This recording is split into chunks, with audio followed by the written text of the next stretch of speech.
చంపేస్తారే కాదండి, అరెస్ట్ చేయడు. సరేలే, అరెస్ట్ చేయండి సార్, ఏమైంది మళ్ళీ వస్తాం కదా. కాకపోతే మీరు ఇంటర్వ్యూకి పిలిస్తే 10 రోజులు అందుబాటులో ఉంటాం, జైల్లో ఉంటాం. తర్వాత ఫిక్స్ అయిపోయారు జైలుకి వెళ్ళడానికి. తర్వాత వస్తాం కదా. ఎల్లకెల్లా జైల్లో ఉన్నాం కదా సార్. 14 రోజులు ఎత్తే 14 రోజులు మళ్ళీ బెయిల్ వస్తుంది కదా. తర్వాత మళ్ళీ వస్తా. ఆ స్టేజ్ ఎందుకు తెచ్చుకోవాలి? రాజకీయాల్లో కోట్లాది మంది ఉన్నారు, ఒక మాట మంది మీద ఎందుకు కేసులు సార్? ఒక మాట, బలంగా వాయిస్ వినిపిస్తే కేసులు పెడతామనంటే ఈ కేసులకు భయపడేవాడు ఇక్కడ ఎవడో లేడు. ఈ కేసులకు భయపడితే రాజకీయాల్లో ఉండం. సో ఇట్లాంటి కేసులు చాలా వస్తాయి అని తెలుసు. రాజకీయాల్లోకి వచ్చినప్పుడే ప్రిపేర్ అయ్యి ఉన్నాం. ఫస్ట్ సోషల్ మీడియా కేసు నా మీద పెట్టారు. ఇప్పుడు కాదు, ఎన్నికల రిజల్ట్ వచ్చినటువంటి వాళ్ళు ప్రమాణ స్వీకారం కూడా చేయలే. ఇంకా చంద్రబాబు నాయుడు గారు ప్రమాణ స్వీకారం చేయకముందే నా మీద ఎఫ్ఐఆర్ పెట్టారు ఒంగోలు పోలీస్ స్టేషన్ లో. అంటే కాదండి, మీరు ఒక్కరే వాయిస్ బాగా మాట్లాడారన్నా?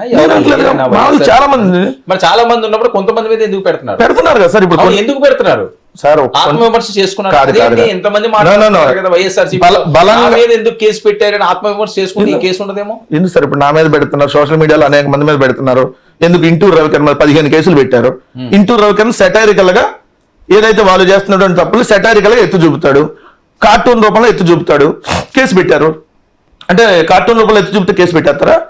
మరి మీరు బట్టలు లేకుండా కార్టూన్లు వేసినటువంటి ఈ ఛానల్స్ మీద, జగన్మోహన్ రెడ్డి గారిని పట్టుకొని సైకో అన్నటువంటి సైకో వాళ్ళ మీద పెట్టాలి కదా. భారతమ్మ గారి మీద తప్పుడు రాతలు రాసినటువంటి తప్పుడు ఛానల్స్ మీద యాంకర్లుగా కూర్చొని అడ్డం వచ్చినట్టుగా ఇష్టారాజ్యంగా ముఖ్యమంత్రిని పట్టుకొని ఓయ్ అరే సైకో ఒరే సైకో అని మాట్లాడిన యాంకర్ల మీద ఇప్పుడు నేను చెప్పా, కిరాకార్పి, సేమరాజా, ఇదిగోండి ఇప్పుడు పాప్కార్న్ మీడియా, వీళ్ళందరినీ వీళ్ళందరి మీద కేసులు పెట్టరా? అంతేందుకండి, ఇప్పుడు డిప్యూటీ సీఎం ఒక్కొక్కరిని తొక్కి నారదీస్తా అంటున్నాడు.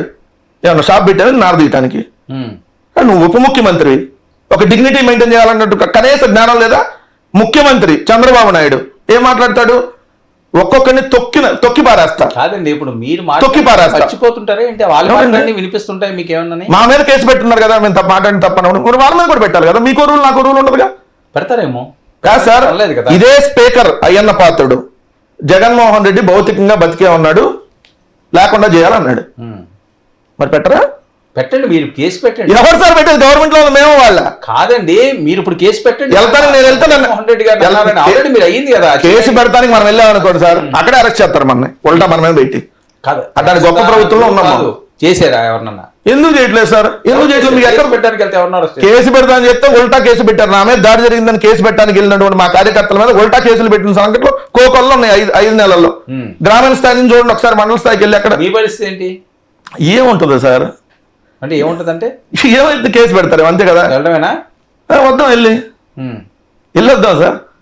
మళ్ళీ వచ్చినాక వస్తా, ఇంటర్వ్యూ ఇస్తా, ఏం టెన్షన్ ఏం లేదు, కంగారు లేదు. మొత్తం టోటల్ గా కారుమూరి వెంకటరెడ్డి గారి మీద ఎన్ని కేసులు ఉన్నాయి మీకు తెలుసు? నాకు తెలిసి అయితే ఒకటేంటి తెలిసి, అంటే బెయిల్ తెచ్చుకుంది ఒక కేసు, అందుకని ఒకటే తెలుసు.